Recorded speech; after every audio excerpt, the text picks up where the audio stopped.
ሞጣ ቀራኒዮ ወጣቱን የገለጸበት መንገድ ብዙዎችን አስከፍቷል። ብዙዎቹም ሀሳባቸውን እየሰጡ ይገኛሉ። ለመሆኑ ሞጣ ቀራኒዮ ምን ብሎ ነው?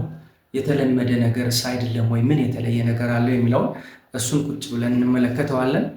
ፐርሰንት ነው ኢትዮጵያዊ በጎች ናቸው።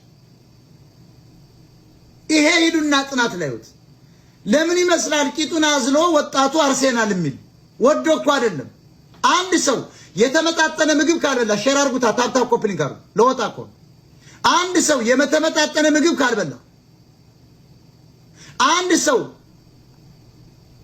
ታክሞ ካልዳን አንድ ሰው በቂ ውሃ ካልጠጣ አንድ ሰው በቂ ሻወር ከሌለው መጠለያ ከሌለው ልብስ ከሌለው አይኪ መጠኑ ዜሮ ነው። እንዲያውም የኢትዮጵያ ሕዝብ አምላኩ ረድቶት ነው። ከበግም ያንስ ነበር። በግስ ቤቷን አውቃ በደምም ነፍስ ተብሎ የሚጠራው በቲክቶክ የሚታወቀው ግለሰብ የኢትዮጵያን ሕዝብ የገለጸበት የኢንተለጀንት ኮሽን ወይ ደግሞ አይኪው መጠን ብዙዎችን እያነጋገረ ይገኛል። በተለይ ወጣቱ ከዚህ ከእግር ኳስ ጋር እና ከመሳሰሉት የቲክቶክ ቀቢጠ ተስፋዎች ጋር ያለውን ግንኙነት በማገናኘት ቁርሱን የማይበላና ድሃ ሕዝብ ሆኖ ሳለ መንገድ የሚዘጋ ነው የሚል አስተያየት ሰጥቶ ነበር። ነገር ግን እንግዲህ የሰው ልጅ ፍላጎት አለው። አይኪውን በሚመለከት እኔ ልሰጠው የምችለው አንድ ሀሳብ አለ። አይኪው ምጥቀታ አእምሮ የሚባለው ኦልሞስት ለአፍሪካ ሀገራት ለብዙ የድሃ ሀገራት ዝቅተኛ ነው ተብሎ ነው የሚወሰደው። ኢንተለጀንት ኮሽን ወይ ደግሞ የሰው ልጅ ምጥቀታ አእምሮ አንዱ ሀገር ከሌላው የሚለይበት መንገድ አለው። ይሄ እንግዲህ ዲተርሚናንት ፋክተሮች አሉ። እንዲሁ ሳይንሳዊ በሆነ መንገድ ብቻ የሚብራራ ነው እንጂ በቲክቶክ ለዛውም እንደ ሞጣ አይነት ሰው ሊያብራራ የሚችልና ከዛ ምን ጠብቀው አይደለም። ቀለደም አልቀለደም ያው ሁሌ ነው የሚሰድበን፣ የተለመደ ነገር ነው። ዛሬ እንዴት የተለየ እንደሆነ ብዙዎቻችን እንዴት እንደተኮረፍነ እንዴት እንደተቀየም ነው ግራ ነው የገባኝ። ግን እኔ በሞጣ አበሳጫለሁ። የሚያበሳጨኝ ነገር ኢትዮጵያውያን ነኝ ብሎ እንደሱ አይነት ሰው እዛ አሜሪካ ልከን ኢትዮጵያዊ ተብሎ እንደዚህ አይነት ነገር እያነሳ ግን እንደዚህ ስሰማው ሁሌ ያበሳጨኛል። ግን ደግሞ ያዝናነኛል። ምንም ማድረግ አልችልም። ያም ሆነ ያዝናነኛል። ግን ያስቆጣል፣ ያስቀይማል። ድሮም ያስቆጣል፣ ያስቀይማል። ይሄ የሞጣ ባህሪ ነው። ግን እንደዚህ አይነት ነገሮች ሲሆኑ ደግሞ በጣም ያናዳል።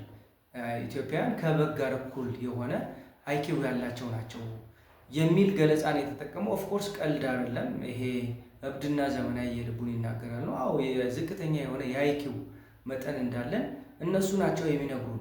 እሱም እዛው ሄዶ ያያቸው ስለሆነ ለአፍሪካ ያላቸውን ንቀት፣ ለኢትዮጵያ ያላቸውን ንቀት ስለሚያውቁ ጥናቶችም ሁል ጊዜ እኛን አንደርስቲሜት የሚያደርጉ ስለሆነ ሞጣም ያንኑ አይቶ ነው እንጂ ኢትዮጵያውያን እንደዚህ ደደብ አለመሆናቸውን የሚገልጹ ምርምሮች፣ ዲስከቨሪዎች ለዓለም ሁሉ ማሳየት የቻለ በጣም የሚገራርሙ ሳይንቲስቶች በአጭር ጊዜ የትምህርትና የስልጣኔ ደረጃችን ያሳወቀች ሀገር ናት እንጂ አይኪዋቸው ዝቅ ያሉ ናቸው ተብለን ደግሞ በይፋ ራሳችን ባረጋገጥነው መንገድ ቨሪፋይድ ያደረገው ነገር የለም። ይሄ ሞጣን የሚሰፋው ጉዳይ ስለሆነ ሞጣ ስለ አይኪዋችን የመናገር ብቃቱ የለው።